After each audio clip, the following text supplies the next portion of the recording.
देखिए 16 के फर्स्ट में हमें वॉल्यूम ऑफ क्यूबॉइड दिया हुआ है, इसमें हमें डायमेंशन कह रहा है निकालना। तो डायमेंशन इसका क्या क्या होता है क्यूबॉइड का, तो लेंथ ब्रेथ और हाइट। तो लेंथ ब्रेथ हाइट फाइंड करना। क्या करेंगे, इसका फैक्टराइज कर लेते हैं। तो फैक्टराइज करेंगे तो ये दोनों में क्या कॉमन आ रहा है, तो 3x कॉमन आ रहा है। देख लीजिए दोनों में 3x है। यहाँ पे क्या करेंगे, 3x कॉमन लेंगे तो अकेले x बचेगा, और इसमें से 3x कॉमन बाहर निकाले तो क्या बचा 4। अब देखिए वॉल्यूम ऑफ क्यूबॉइड क्या होता है, लिखेंगे we know that volume of cuboid equal to L into B into H. ये होता है we know that volume of cuboid equal to L into B into H. और हमें वॉल्यूम ऑफ क्यूबॉइड आया है, यहाँ पे देखिए वॉल्यूम दिया हुआ था, इसका फैक्टराइज करने पे हमें ये आया। तो इसका जो डायमेंशन होगा वो क्या होगा, L हो जाएगा ये 3, B हो जाएगा x और h हो जाएगा x-4। लेंथ ब्रेथ हाइट ये पता चल रहा है।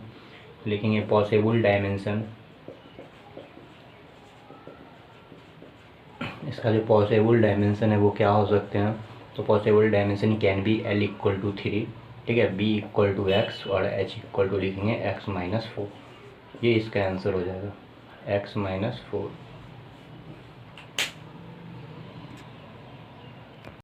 क्वेश्चन नंबर 16 का सेकेंड देखेंगे। क्वेश्चन में दिया हुआ है वॉल्यूम ऑफ क्यूबॉइड हमें, और हमें इसका डायमेंशन निकालना है। तो वॉल्यूम ऑफ क्यूबॉइड होता है L into B into height, यानी इसे हम फैक्टराइज करेंगे। फैक्टराइज करके जो भी आएगा उससे पता चल जाएगा लेंथ ब्रेथ और हाइट। तो इसमें हम सबसे पहले कॉमन लेते हैं। देखिए तीनों टर्म में हम क्या कॉमन ले सकते हैं, तो 4 के कॉमन लेंगे। जैसे ही 4 के कॉमन लेंगे तो इस यहाँ पे क्या आ जाएगा 3y²।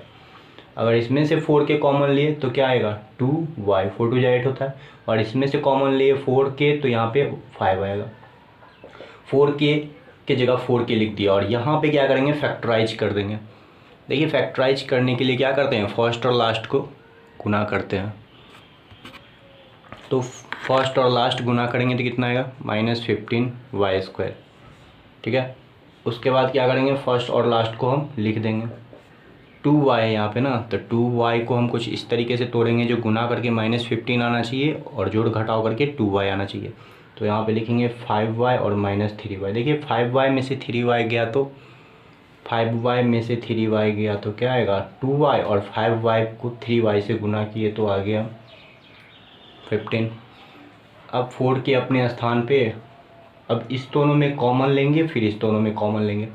तो यहाँ पे क्या आ रहा है y कॉमन आ रहा है ना, तो हम y को कॉमन ले लेंगे। जैसे ही y को कॉमन लेंगे तो यहाँ पे आएगा 3y और इसमें 5 बचेगा। फिर इस दो टर्म में कॉमन लेना है, तो यहाँ पे -1 को कॉमन लेते हैं। जैसे ही -1 को कॉमन लेंगे तो यहाँ पे आ जाएगा 3y और यहाँ पे +5 होगा। देखिए -1 को इस +5 से गुना किया तो -5 आ गया।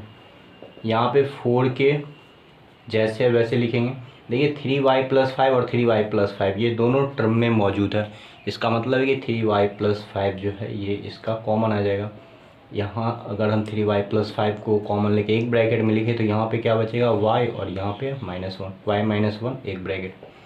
तो वॉल्यूम ऑफ क्यूबॉइड होता है length into breadth into height. देखिए length into breadth into height, तो हम लिख सकते हैं यहाँ पे वॉल्यूम ऑफ क्यूबॉइड, लिखेंगे volume of cuboid equal to length into breadth into height.